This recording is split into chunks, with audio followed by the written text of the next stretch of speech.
La connexion entre la colonne vertébrale et les maladies.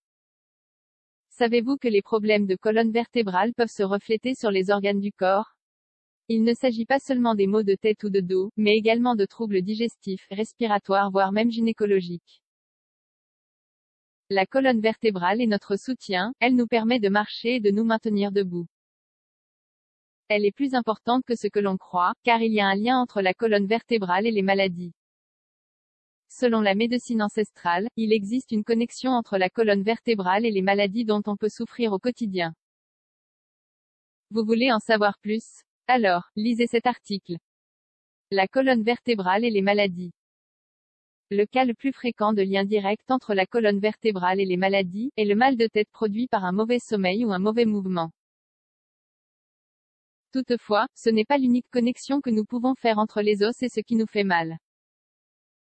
De la nuque au coccyx, il y a plusieurs points qui relient la colonne vertébrale à une maladie et un organe du corps. Les voici. La tête et les oreilles, les yeux et la langue, les dents, le nez et la bouche. La gorge, le cou et les épaules. La glande thyroïde, les mains, le cœur, les poumons et les seins, la vésicule biliaire, le foie, l'estomac, le pancréas, la rate, les glandes suprarénales, les reins, la vessie, l'intestin grêle, le côlon, les gros intestins, les organes sexuels, le dos, les pieds. La colonne vertébrale recouvre la moelle épinière. Celle-ci qui a pour mission de transmettre toute l'information qui sort du cerveau et qui voyage dans le reste du corps.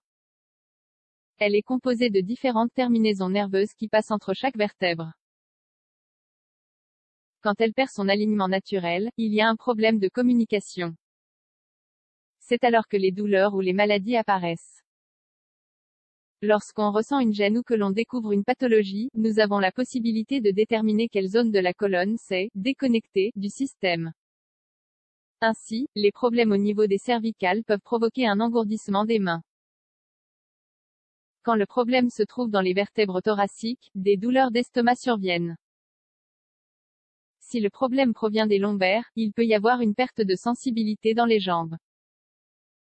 Les douleurs de dos et le lien émotionnel. La médecine holistique considère aussi que la douleur de dos est une conséquence des sentiments négatifs que nous accumulons. La colonne vertébrale est donc liée aux maladies. D'autre part, les chiropracteurs pensent que certains massages peuvent permettre aussi de diminuer les problèmes de vue, les hémorroïdes ou les ulcères à l'estomac.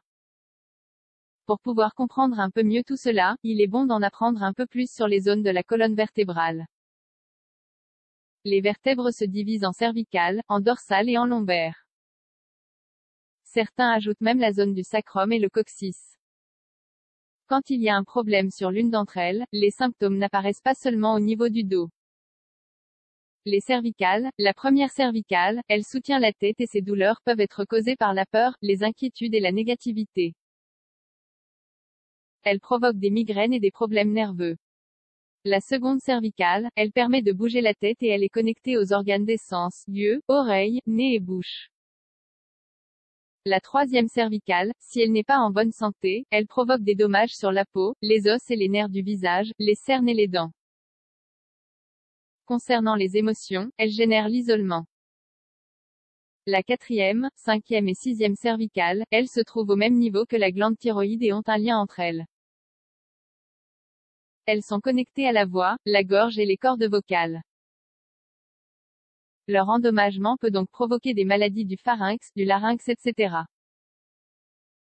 La septième cervicale, elle influence le moral, les croyances et le spirituel.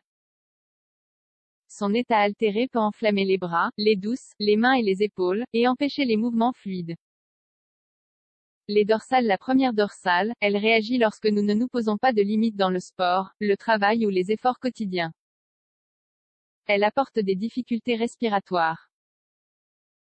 La deuxième dorsale, elle se déséquilibre quand nous n'exprimons pas nos émotions et se manifeste dans le cœur et les poumons. La troisième dorsale, elle est connectée à l'activité respiratoire et donc à la poitrine. La quatrième dorsale, elle correspond au plaisir, aux tentations et aux désirs quand ils ne sont pas satisfaits.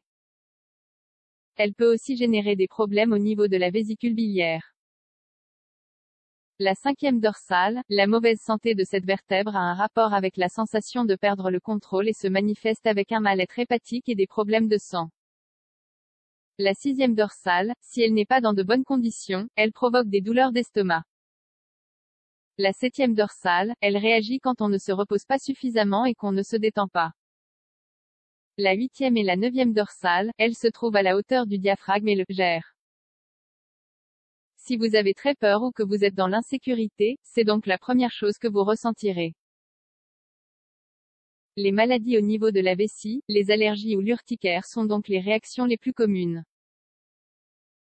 La dixième dorsale, une profonde insécurité qui provoque de la douleur dans les reins. La onzième dorsale, elle est liée au système nerveux et peut aussi provoquer des maladies de la peau, comme l'acné ou l'eczéma. La douzième dorsale, son déséquilibre provoque des maux intestinaux, des douleurs articulaires, des affections au niveau des trompes de Fallope et une circulation lymphatique déficiente. Les lombaires. La première lombaire, elle peut entraîner des maladies de l'intestin et du côlon, comme la constipation ou la dysenterie. La seconde lombaire, la solitude et la timidité se trouvent dans cette lombaire qui provoque des varices, des douleurs de ventre et l'appendicite quand elle est en mauvaise santé. La troisième lombaire, quand il y a des problèmes familiaux, ils se reflètent dans les maladies des problèmes génitaux, de vessie et de genoux. Cela cause aussi de l'arthrite. La quatrième lombaire, elle mène à des douleurs du nerf sciatique. Elle est aussi à l'origine de nombreux problèmes de prostate chez les hommes. La cinquième lombaire, elle est affectée par la jalousie et la contrariété, et provoque aussi des douleurs dans les jambes, les genoux et les pieds. Les vertèbres sacrées. La première, seconde et troisième vertèbres sacrées, elles génèrent des problèmes sexuels. La quatrième et la cinquième vertèbres sacrées, douleurs et problèmes de fertilité, herpès, cystite, calcul, diarrhée et constipation. Pour terminer, le coccyx est considéré comme le centre d'énergie du premier chakra. Il peut donc déclencher des problèmes intestinaux, urinaires, de reproduction, de circulation sanguine et digestif. Vous savez maintenant tous les liens entre la colonne vertébrale et les maladies.